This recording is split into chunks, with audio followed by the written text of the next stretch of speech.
नमस्कार. तेलाचं आर्थिक राजकारण हा विषय वेगवेगळ्या संदर्भात आणि वेगवेगळ्या अर्थानं आता सामोरा येतोय. सगळ्यात पहिल्यांदा अलीकडच्या काळात या विषयाकडे लक्ष वेधलं गेलं ते म्हणजे 1 फेब्रुवारी 2023 रोजी 2023-24 सालासाठीचा अर्थसंकल्प ज्यावेळेला केंद्रीय अर्थमंत्री निर्मलाजी सीतारामन यांनी आपल्या संसदेला सादर केला त्यावेळेला. कारण अर्थमंत्र्यांच्या या 90 मिनिटाच्या भाषणामध्ये जे साधारणपणे 34 प्रिंटेड पेजेसचं 155 परिच्छेदांचं आणि 3,61,670 शब्दांचा आहे, हा अर्थसंकल्प केवळ त्याच्यामध्ये असलेल्या शब्दांबद्दल किंवा नसलेल्या शब्दांबद्दल माहिती होणं यात नवीन काही नव्हतं. परंतु खरं सांगायचं म्हणजे या अर्थसंकल्पीय भाषणामध्ये ज्याचा शब्दशः आणि नामनिशिवार उल्लेख नाही असेच काही क्षेत्र किंवा असेच काही विषय या अर्थसंकल्पाचे पासवर्ड किंवा पार्श्वभूमी आहेत असं वाटावं अशी परिस्थिती आहे. आता बघा ना, संरक्षण हा शब्द मोठ्या प्रमाणावरती नाही, पण 2023-24 सालासाठीच्या अर्थसंकल्पाचं खरं सांगायचं म्हणजे असं वर्णन करायचं झालं तर संरक्षण या शब्दाची आणि क्षेत्राची व्याप्ती, लांबी, रुंदी, खोली, उंची वाढवणारा अर्थसंकल्प असं सहजी करता येईल. साहजिकच तो एखाद्या वेगळ्या सेशनचा विषय होईल. असाच एक विषय म्हणजे तेल. कदाचित येणाऱ्या काही महिन्यांमध्ये 8 राज्यांच्या असलेल्या विधानसभांच्या निवडणुका आणि तसंही 2024च्या लोकसभेच्या निवडणुकीच्या आधीचा हा शेवटचा अंतिम आणि फायनल अर्थसंकल्प. कारण 1 फेब्रुवारी 2024ला जो अर्थसंकल्प येईल तो बहुतांश वेळेला इंटरिम किंवा अंतरिम असा असेल अशी शक्यता आहे. आजपर्यंत आपल्या लोकशाहीचा आणि संसदेचा तो संकेत आहे आणि अगदी मोदी सरकारनं सुद्धा 2 वेळेला हा संकेत पाळलेला आहे. ही गोष्ट लक्षात घ्यावी लागेल आणि त्यामुळेच कदाचित तेलाचा उल्लेख नाही का याचा विचार करावा लागेल. कारण आपल्याला सगळ्यांनाच कल्पना आहे की प्रत्यक्षपणानं केंद्र सरकार जरी तेलाच्या किमती ठरवत नसलं आणि गेले अनेक वर्ष आपल्या देशामध्ये कार्यरत असलेल्या आर्थिक धोरणानुसार संबंधित तेल कंपन्या वेळच्या वेळी वरचेवरती असे भाव जाहीर करत असले तरी कधी आचारसंहितेचं नाव किंवा कधी काही, परंतु निवडणुकांच्या काळामध्ये साधारणपणे तेलाच्या दरामध्ये वाढ कमी जास्त केल्याचा उल्लेख नाही. आणि अर्थसंकल्प सादर झाल्यानंतर घरगुती गॅस सिलेंडरचे भाव वाढले याचीही आपण कल्पना केलेली आहे. आणि हे सगळी गणितं लक्षात घेता ही जितकी आर्थिक असतात तेवढीच ती राजकीय असतात हे उघड होतं. आणि म्हणूनच आजचा विषय तेलाचं आर्थिक राजकारण. हे करण्याचं किंवा हे म्हणण्याचं एक दुसरंही कारण आहे. केवळ आजचाच किंवा अर्थसंकल्पापुरेसाच त्याला अर्थ संबंधित आहे अशातला भाग नाही. गेल्या काही वर्षांमध्ये विशेषतः करोना नंतरच्या काळामध्ये आपल्या तेल कंपन्यांची आर्थिक कामगिरी सुधारलेली आहे. आणि त्याचं गणित असं आहे की होता होईतो शक्यतो तेलाच्या किमती आणि तेलाचे बाजारभाव हे जरी केंद्र सरकारनं ठरवलेले नसले तरी त्याच्या रिकव्हरीचे भाग की आता अत्यंत सक्षम पद्धतीनं केले जातात हे गणित उघड आहे. एकंदरीतच करोनाच्या काळामध्ये मंदावलेलं अर्थचक्र आणि वाढलेले सरकारी खर्च हे लक्षात घेता केंद्र सरकारी किंवा अर्थमंत्र्यांनी असं एक जाहीरपणाने जरी नसलं तरी असं सुचवलं होतं. शब्दप्रयोग सुचवलं तर असं आहे, सक्ती केलेली नाही. आणि असं सरकारी कंपन्यांना सुचवलं होतं की तुम्ही फक्त वर्षाअखेरी आर्थिक निकाल जाहीर करताना केंद्र सरकारला लाभांश देता, डिव्हिडंड देता, त्याच्याऐवजी तो तर डिव्हिडंड द्याच, पण त्याच्या बरोबरीने जेव्हा शक्य असेल त्यावेळेला आधनमधनं ज्याला आपण इंटरिम डिव्हिडंड म्हणतो असा द्या. याबाबत तेल कंपन्यांची कामगिरी इतर क्षेत्रांच्या तुलनेमध्ये जरा कमीच आहे. संरक्षण क्षेत्रातल्या BELनं ज्या पद्धतीनं सरकारला इंटरिम डिव्हिडंड गेल्या 2 वर्षात दिले किंवा अगदी कोल इंडियाने दिले त्या प्रमाणामध्ये तेल कंपन्यांनी हे दिलेले नाहीत. हे गणित लक्षात घेतलं पाहिजे. अशाही अर्थी हे तेलाचं आर्थिक राजकारण आहे का याचा विचार करावा लागेल. तेलाचं आर्थिक राजकारण म्हणत असताना एक महत्वाचा घटक आपल्याला लक्षात घ्यावा लागतो आणि साहजिकच तो आपल्या देशाच्या सरकारच्या, मग ते कोणत्याही पक्षाचा असो, याच्या आवाक्यातला नव्हता. साधारणपणे अफगाणिस्तानचा ताबा पूर्णपणानं तालिबानकडे गेल्यानंतर आणि त्यातही तालिबाननं अफगाणिस्तानचे सीशोर्स म्हणजे बंदरं आणि एअर स्ट्रिप्स म्हणजे विमान वाहतूक ही तेलासाठी वापरण्यावर अनेक निर्बंध आणले. आणि त्या काळामध्ये आपण प्रामुख्यानं एक देश म्हणून आपली तेलाची आयात ही आखाती देशातून करत होतो. आणि अफगाणिस्तानवरती तालिबानचा हा ताबा आल्यानंतर आपल्याला तेलाच्या किमतीही महागल्या आणि त्याचबरोबरीने तेलाचा वाहतूक खर्च, ट्रान्सपोर्टेशन, लॉजिस्टिक्स याच्याही मध्ये फार मोठ्या प्रमाणावरती बदल झाले.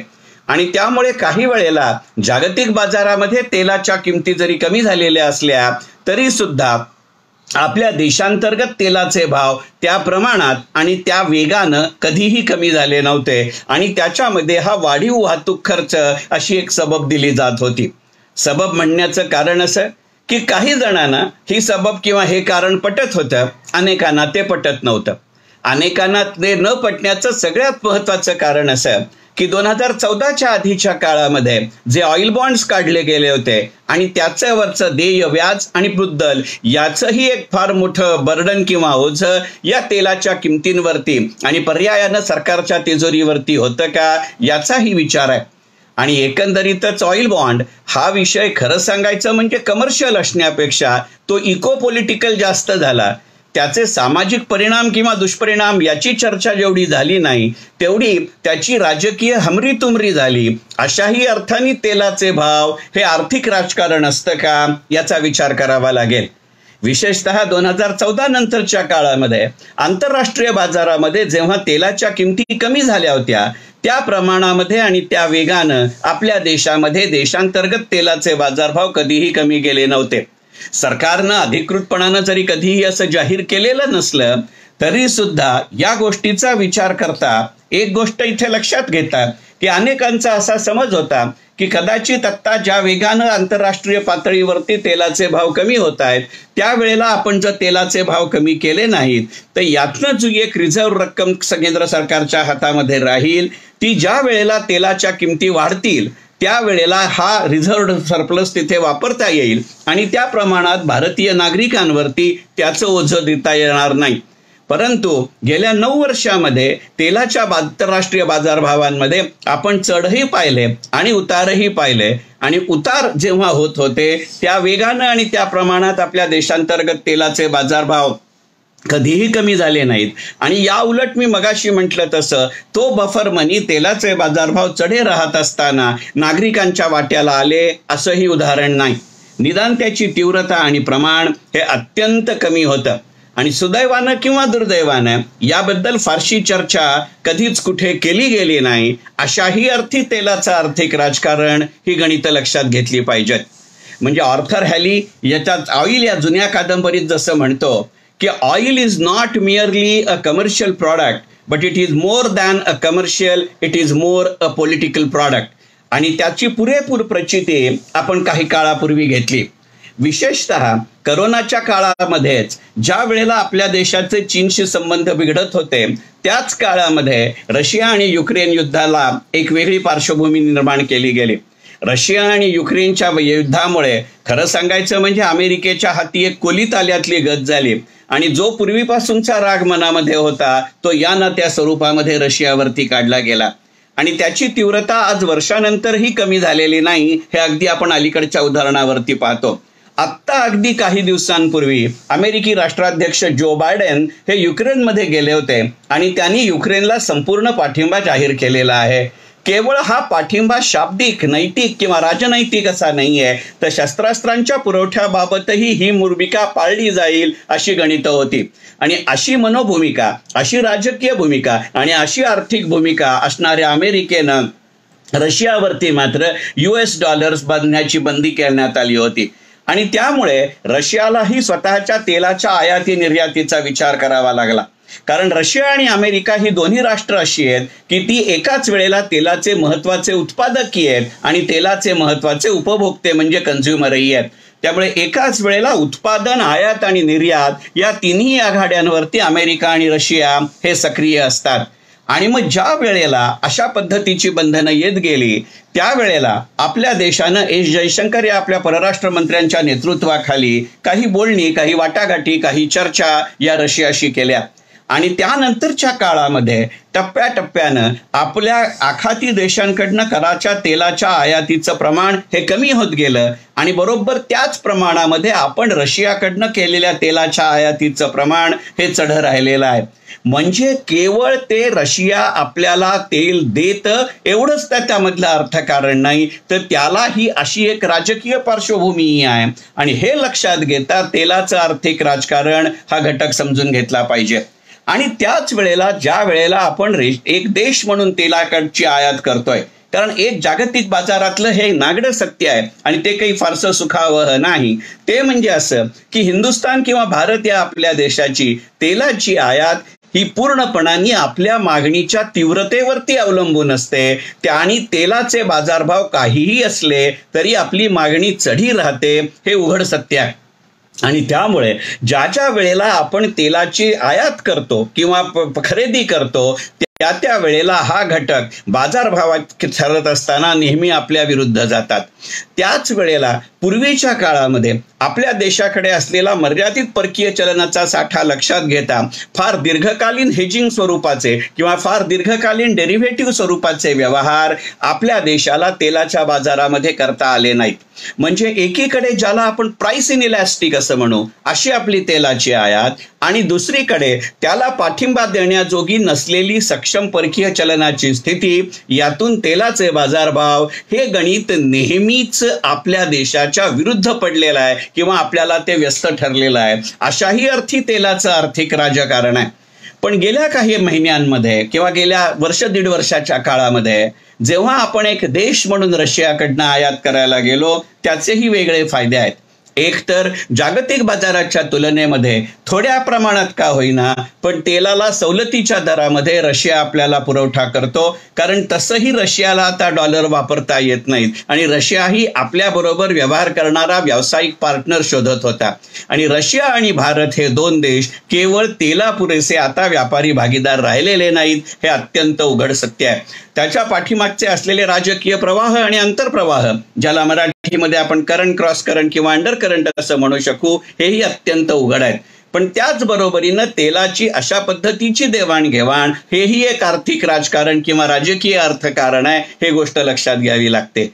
यातला दुसरा मुद्दा लक्षात घेण्याजोगा हा आहे की मुळातच रशिया ज्या वेळेला आपल्याला तेल देतं त्याचे पैसे हे आपल्याला आधीसारखे पूर्णपणाने डॉलरमध्ये द्यावे लागत नाहीत. आपण ज्या वेळेला आखाती देशांकडनं तेलाची आयात करत होतो त्यावेळेला आपलं बहुतांश बिल हे आपल्याला डॉलर्समध्ये द्यावं लागत होतं. पण तशाही प्रमाणामध्ये रशियाने वापरलेल्या अमेरिकन डॉलरवरती निर्बंध असल्यामुळे रशियानं डॉलरच्या तुलनेमध्ये आपल्या देशाकडून वेगळ्या चलनामध्ये, वेळ प्रसंगी भारतीय रुपयामध्ये, वेळ प्रसंगी भारतीय वस्तूंमध्ये, वेळ प्रसंगी भारतीय सेवांमध्ये आणि साहजिकच वेळ प्रसंगी रशियाच्या करन्सीमध्ये किंवा चलनामध्ये आपल्याकडनं करून घेत असलेलं पेमेंट, ही गोष्ट लक्षात घेतली पाहिजे. आणि त्यामुळे ज्या वेळेला केंद्रीय अर्थमंत्री असं म्हणाल्या ते विधान वादास्पद, विवादास्पद, निदान चर्चास्पद आहे, हे अत्यंत उघड आहे. पण ज्या वेळेला आपल्या अर्थमंत्री असं म्हणाल्या की अमेरिकी डॉलरच्या तुलनेमध्ये भारतीय रुपया घसरत नसून अमेरिकन डॉलर स्ट्रॉंग होतोय, भारतीय रुपयाचा दोष नाही, ह्याच्यामधल्या चर्चा पुष्कळ होऊ शकतात, ही गोष्ट लक्षात होत आहे. अशा परिस्थितीमध्ये आपल्या देशाच्या चर्चेमध्ये पेट्रो डॉलर ही पूर्वी अस्तित्वात असलेली संकल्पना टप्प्याटप्प्यानं कमी होतीये, ही गणितं लक्षात घेतली पाहिजेत. अर्थातच रशियाकडनं स्वस्तात जरी आपण तेल घेत असलो तरी त्या प्रमाणामध्ये देशांतर्गत तेलाचे बाजारभाव हे कमी राहिलेले नाहीत, ही अत्यंत उघड आहे. याचं कारण कदाचित असं असेल की जरी रशियाने आपल्याला तेलाची आयात देत असले तरी त्याच्यामध्ये दोन महत्वाचे घटक लक्षात घेतले पाहिजेत. एक देशांतर्गत आहे आणि एक देशाबाहेरचा आहे. ज्या वेळेला आपण आखाती देशांकडनं तेलाची आयात करत होतो त्यावेळेला प्रामुख्यानं आपली तेलाची आयात ही त्यांच्या बंदरापुरेशीच मर्यादित होती. याचा अर्थ तेलाची आयात किंवा तेलाचा पुरवठा हा त्या संबंधित देशाच्या बंदरापर्यंत करण्याची त्याची जबाबदारी होती आणि पुढचा संपूर्ण वाहतूक खर्च, डिमरेजेस चार्जेस, इन्शुरन्स चार्जेस सकट ते आपल्यावरती होते. साहजिकच आपण ज्या वेळेला रशियाकडनं ही तेलाची आयात सुरू केली तेव्हा याही विषयावरती चर्चा झाली आणि आपली देशाकडनं करत असलेली तेलाची आयात ही प्रामुख्यानं भारतीय बंदरापर्यंत तेल पोचवायची जबाबदारी रशियाची राहील अशी आहे. यातनं केवळ भूगोल बदलला, यातनं केवळ व्यापारी मार्ग बदलले असं नव्हे, तर यातनं व्यापारी अटी आणि शर्तीही बदलल्या. अशाही अर्थी तेलाचे भाव हे आर्थिक राजकारण आहे, ही गणित लक्षात घेतली पाहिजेत. आणि मी मगाशी म्हटलं तसं की रशियाला काही प्रमाणामध्ये तेलाचे पैसे हे आपण भारतीय वस्तू आणि सेवांच्या रूपात न देऊ शकत असल्यामुळे त्या प्रमाणामध्ये रशिया आपल्या देशातनं रशियामध्ये होणाऱ्या निर्यातीचं प्रमाण हे वाढतं राहिलंय. काही प्रमाणामध्ये ते जरूर अनियमित आहे, हेही मात्र इथं मान्य केलं पाहिजे. जसजशी या संपूर्ण शर्ती आणि अटींमधली नियमितता वाढेल तसतसं कदाचित तितका मराठीत दुसरा कोणताही धोकादायक शब्द नाही याची मला कल्पना आहे. असं जरी असलं तरी याचा विचार मात्र या तेलाच्या आर्थिक राजकारणामध्ये आहे, ही गोष्ट अत्यंत उघड आहे.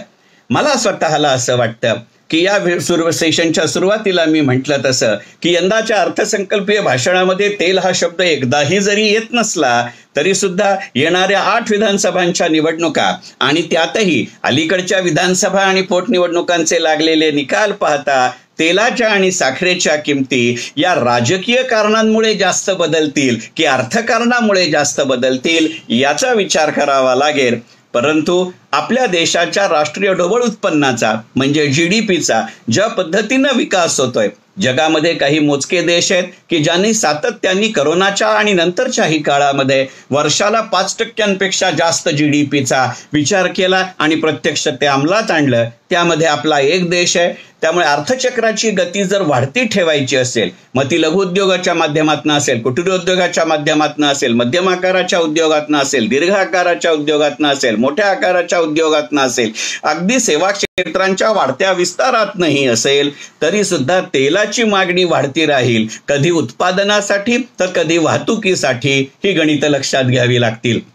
आणि त्यामुळे जसजसं येणाऱ्या काळामधल्या असंघटित क्षेत्राचं उत्पन्न यातलं सातत्य वाढेल तसतसं कदाचित तेलाचे बाजारभाव हे आपल्या देशात स्थिरावतील का हे पाहावं लागेल. या दृष्टिकोनातनं तेलाच्या आर्थिक राजकारणाचा विचार करणं हे क्रमप्राप्त आहे. मनःपूर्वक धन्यवाद.